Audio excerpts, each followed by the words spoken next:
Morning. Back in my day, we didn't have grain cart cameras.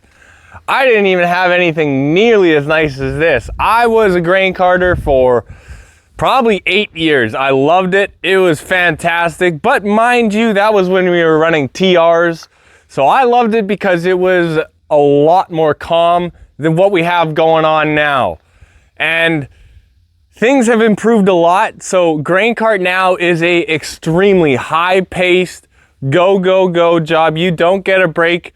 I remember we'd be in some crops, the TRs didn't get a whole lot done. And we've gotten better at growing crops. So man, there would be sometimes I could take an hour nap in between unloading a combine. Grain carting was fantastic, but I also prided myself when it was busy, I could keep those machines running. I was a well-oiled machine on that old 895 or 936, whatever we were using. I could row gears with that thing, shift ranges on the fly, and I knew exactly where that grain cart was. You know, I would line up that wheel on the grain cart to a spot on the header, and I'd be right at the back and forth. I was good at it, but things have gotten way bigger. This cart is like 3 times as big as the one that we were using, and it's just a whole lot more valuable. You need your guys to be paying attention, doing a great job, and if we can make it easier, that is a good thing. So, we put an Amazon special 4-camera system on this cart 3 years ago when we bought it. It's been good. I wouldn't go back to not having cameras on a cart. It just makes everyone's life easier. But they were cheap and they didn't last super long. We ran them for 3 years and some of them broke off, some of them stopped working, some of them got moisture in the lens. Like, it was just time for an upgrade. So we bought another cheap camera system because it's either like you go $200 on Amazon and you can afford to replace it every 3-4 years, or you get like a $2,500 camera system, but then you're scared if one falls off or if you smash one on something, whatever, you know? So I think in this aspect, they're used for like 3 months. Cheap works good. So we're gonna take a look at, actually, like, Andrew bought the camera system. I don't know what he got. Looks fancy, man. It's got like Apple CarPlay, all that kind of stuff on it. So I don't know, we're gonna see. But we're gonna finish up the grain cart. We need to do the cameras and we need to do the tarp holders because we parked it in the shop or in the shed and it was a little close to some rafters and we snapped a few of them off. Actually, we snapped all of them off, but that's neither here nor there. Don't tell Andrew. I got replacements and we're gonna get this thing banged out here. Let's take a look at the cameras we bought. So here's my tarp holders. Get these out of here. Car multimedia player. Okay, I don't know if it has Apple CarPlay, but it says wireless CarPlay. Android Auto, screen mirroring, online maps. Dude, no way. They'll be able to tell us exactly where we are in the field. Fantastic. All right, let's get this thing out of here and see what we're working with. We've had 3 different camera systems. We had cameras on our old grain cart. We sold it. Then we put cameras onto this one, and now we're gonna try this one. And the first camera system we got was pretty good. The last one, the one we have on here, was pretty bad right from the start. I'm hoping this one is an upgrade. So let's see what we got for a screen and cameras and all that. We may have to buy some more cords because I'd say typically the cords aren't long enough because that's a big unit. And it would be nice if the screen was like fairly high resolution. Like the last one was like watching a 360p video on YouTube that won't load half the time. It's pretty terrible. This screen actually looks pretty nice. Wow, it actually looks extremely nice. Man, technology has gotten so cheap these days. Touch screen, it's definitely a better quality screen, just build wise, than our last one. So, that's a good thing, you know, moving in the right direction. What do we got here? Bunch of cables. I'll have to figure out which is the longest. They're all pretty standard cables, actually. So we have the cables from our old system. I think we'll be able to use those as well as these because they're just your typical 4-pin cable, which is good, actually. We won't have to buy more. Now, what is this? This is the screen mount, I guess.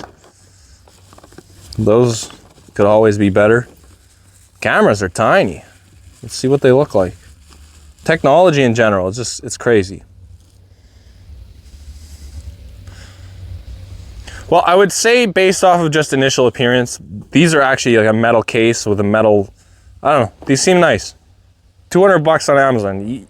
The amount of stuff you get for 200 bucks, not at the grocery store, but technology wise, pretty impressive. We're gonna start off simple and easy and do our tarp holders.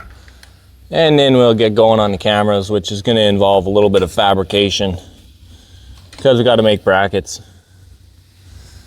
Here's one of the cameras. It got a little bent because I knew we were changing it, so I didn't really care. But you can see the moisture in there. Those cameras ran their course. There we go. We got all the new ones put on. And now it's time to work on cameras. So we used to have a camera in the middle here, right there. There's one on there, one on the back, and one facing backwards for road travel. We've got 5 cameras now, so we'll figure out where we want to put them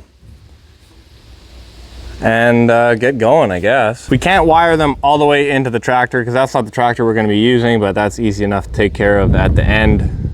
But at least if we get the cameras on, we'll be able to say the biggest chunk of the job is off the list. We're going to start with the easy cameras, the ones that don't require fabrication. So that would be the auger spouts that you can see inside the semi really nicely when you're unloading. We're going to get this one mounted up here, and we can reuse the wiring for a lot of these cameras. So if the wires aren't bad, we will just reuse them. I think this one's fine. So then we can just put our new camera on here, get it bolted in there, and we'll put the reverse facing one on. From there we will figure it out. It's always interesting, and it'll be interesting to see how these work because of the differences. You know, they have different zooms sometimes. You never know what you're buying.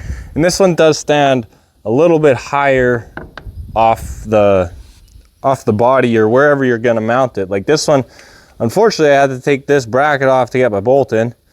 So hopefully it has enough height that you're not just seeing spout and you can actually see the grain, but we're gonna find out. Slick, we got her mounted. It is a nice compact little camera. I do like the quality on these better than these ones, but ultimately we will find out. Let's move to the back, get that one changed up, and then we'll figure out mounting. Because there was one mounted right there, but obviously it broke the hole I was sitting in, so we'll figure something out. So we got the rear facing camera changed as well as the one on the auger spout, and thankfully we were able to reuse a bunch of wiring, but we had some broken wires that we're gonna have to reroute.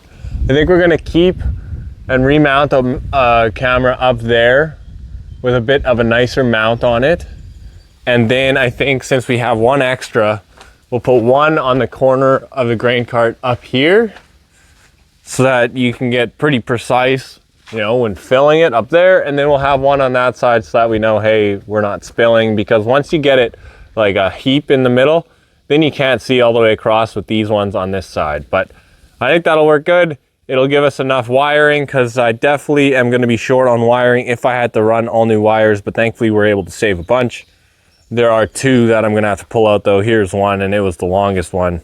So this mangled mess is the camera holder that we're gonna replicate somewhat and maybe improve a bit. If you try and get rid of all the bends in it, you can see what kind of lengths we'd be working with. So we'll take this, go make up 3 of them. And the big thing is I want to be able to pivot them, like just pull a bolt and then the whole thing will swing down, because these make the grain cart too tall to fit in that shed. So that's what we're gonna do.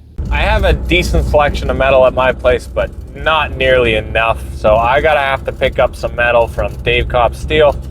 They're always really good. They have a bunch of offcuts. I always kind of just sort through them, figure out what I can make work, and then we go from there. So we're off to go do that. We have secured the metal, 1.5 inch strapping, 1/4 inch thick, so it gives you some strength. And we will make the first one, test it out, put our camera on it, make sure it all works, clears all the tarp, and then we'll build another 2. I'm not sure how tall I'll make those ones, but we're gonna figure it out with this one. We're trying to keep it all as simple as possible, and that means the least amount of welding, drilling, all that. So we have to put a hole down here and a hole up there. We're gonna get it mounted. I'm gonna go take it over there, and I want to weld just a bit of a reinforcement here so that this doesn't shake as much. And then I think it's gonna be done. And I was thinking, man, if I had 2 bolts in here, you could swing it and pivot it down. But then at that point, I might as well just undo the 1 bolt every time we're done and just lay it down, and then we could just put it in the shed like that. So that's how we're gonna do it. Okay, looking at this, how it's gonna bolt on, we do not have a whole lot of extra room for that inner brace I wanna weld in there. We're gonna throw something in there because it'll definitely need something. And the tarp doesn't go all the way out, like it ends right here, so we have more room over here than we would inside. But this is kinda, yeah, we got an inch, something like that we could do something with. And then it just kind of looks in, and that's your view. Now we weld this piece in here to give you some strength on the corner and on the upright so it's not shaking as much. We'll drill 2 holes and that'll be done. And honestly, quickest, easiest design I could come up with, and it's pretty sturdy. Really helped out by getting this 1/4" strapping. I love going and looking for offcuts Dave Kopp steel. And just like that, we have got a mount. Sits like this. You got your support here. The upper end here, I mean, the camera's not too heavy, that should be fine. We're gonna go throw it in every position that we wanted to put it on, make sure it fits, and then just replicate this 2 more times. The old camera was put right there where that hole is that broke. And it was kind of in the middle because we only had 4 cameras and 2 looking in the hopper. But now I think we're gonna put this one closer to the edge, but we're gonna make it shorter because Dad's auger, well, it tends to hit things. I think that's how this one broke off. And then we'll put a taller one at the back. Or, I don't know how we should do this. It's gotta be short, otherwise Dad's gonna take it out with his auger. Because his has got the short auger on it, and to make up for it being short, they have a really long spout on it. Gives you a bit more reach, but then it hits everything.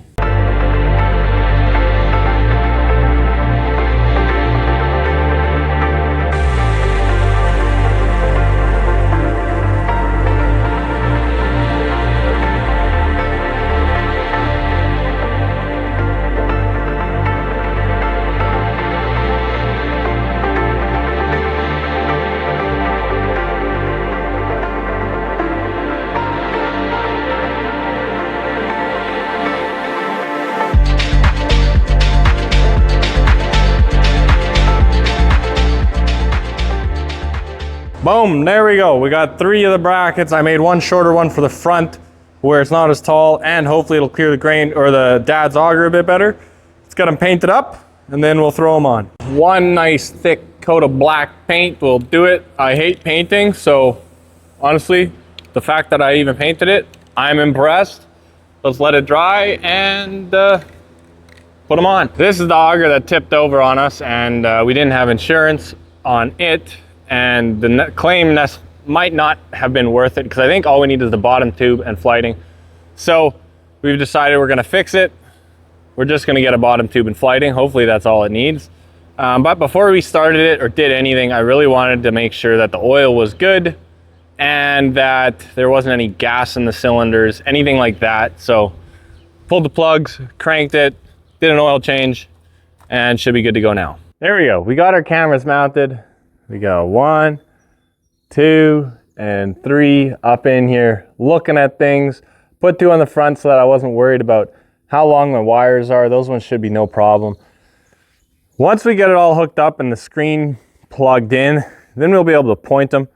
This back one, really, you need to be able to see the back of the cart so that the driver knows when they're too far forward. And then those front ones, it's really about seeing the edges, because obviously you can see the front when you're unloading, you know if you're not far enough, but it's hard to see on the edges, especially when it gets full in the middle. You can't see past the hump.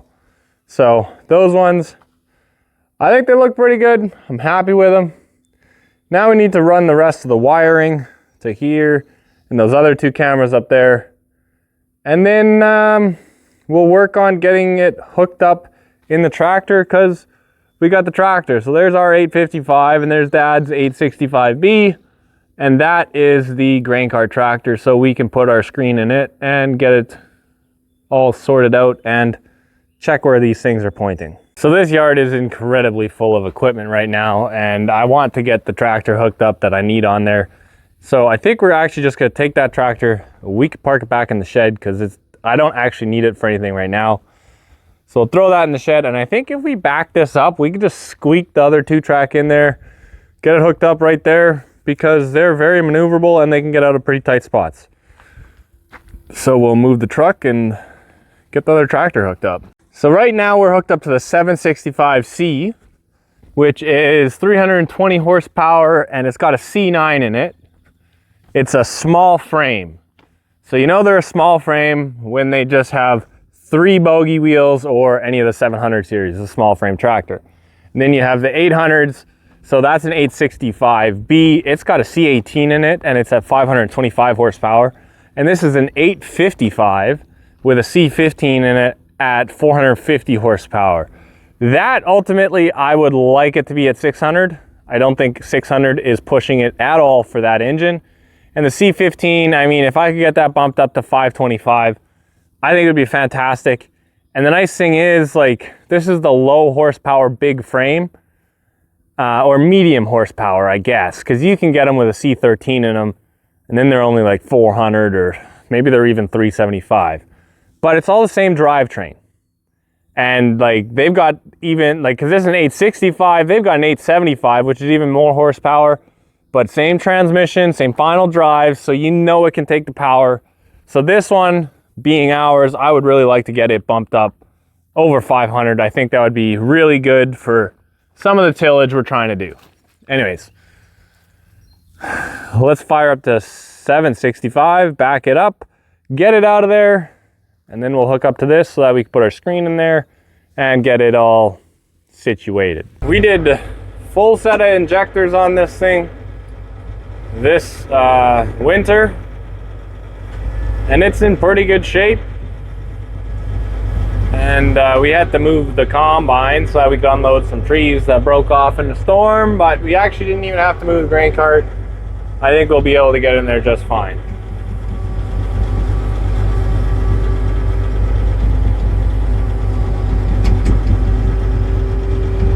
It's toasty in here. See if the AC works. I hope it does. Oh yeah, this will be good. This will be perfect.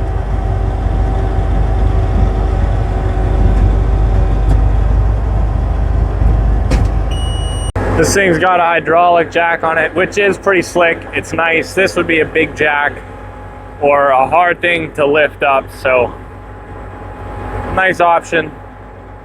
It's a pretty well optioned cart. I think it was the first year that had the option for the right-hand unload as well, which is kind of cool. Well, that's annoying. I was testing the tarp, making sure it cleared everything, and it was all working good. And I guess this, for this, got wrapped up in it, and it ripped it in half. So now we're back down to 4 cameras. Man, that's annoying. I think what we're gonna do is we're gonna hook them all up, see what we like best for sight picture, and then I think we'll take one of our old cameras and hook it up down there for the reverse camera, and then we can still use the new ones. We'll just move one up to here. Next day, we're gonna install the screen, get that all set up, get our cameras hooked up that are working, and then we'll try plugging in one of the old cameras, see if that works, and then we can shuffle them around and put them all where we need to be.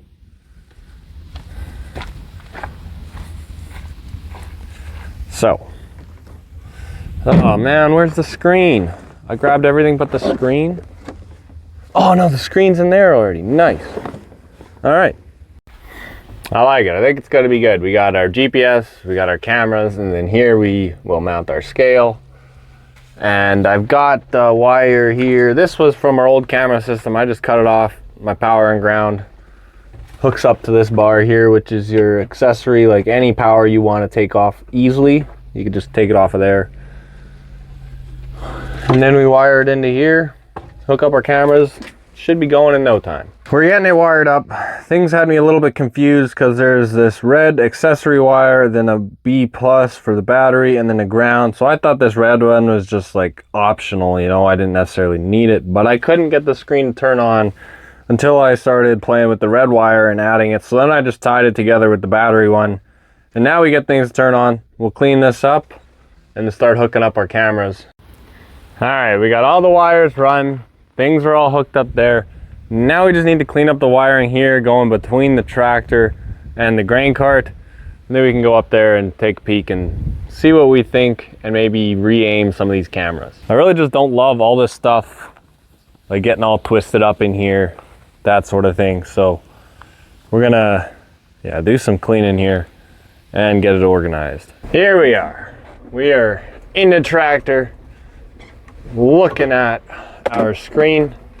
This is your unload auger. You double tap it. You would see the grain truck there if it was underneath one.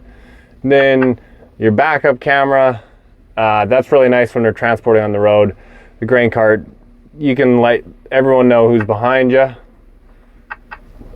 And then we have the front of the cart along the edge, so it's pretty good visibility, honestly.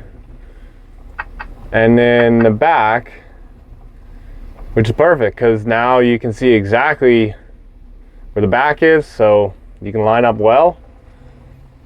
I like it.